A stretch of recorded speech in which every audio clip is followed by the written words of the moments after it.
નમસ્કાર દર્શક મિત્રો, જી ટીવી ગુજરાતી ન્યૂઝમાં આપનું હાર્દિક સ્વાગત છે। હવે જોઈશું સમાચાર વિગતવાર। સુરતમાં સાડી ઉપર સ્ટોન લગાવવાનું કારખાનું ધરાવતા 4 વેપારીઓને ખોટ જતા તેમણે બીજાના કારખાનામાંથી સ્ટોન એટલે ખોટા ડાયમંડ ચોરી કરી પોતાની કારખાનામાં સાડી ઉપર ઉપયોગ કરીને વેચાણ કરવાની નવી તરકીબ અજમાવી।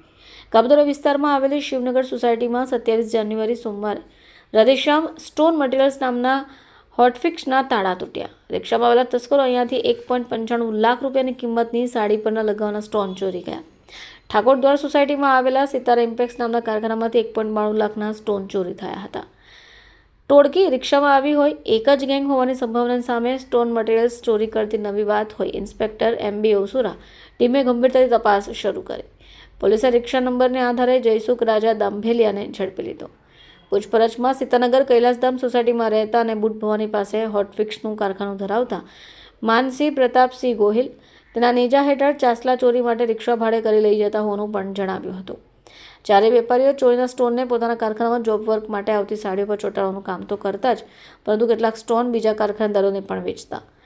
પોતાનો ધંધો ખોટમાં જતા હોવાનું, કારખાનું બંધ કરી દેવાનું કહેતા અને બચેલો માલ સસ્તામાં કાઢતા હોવાનું જણાવતા હતા।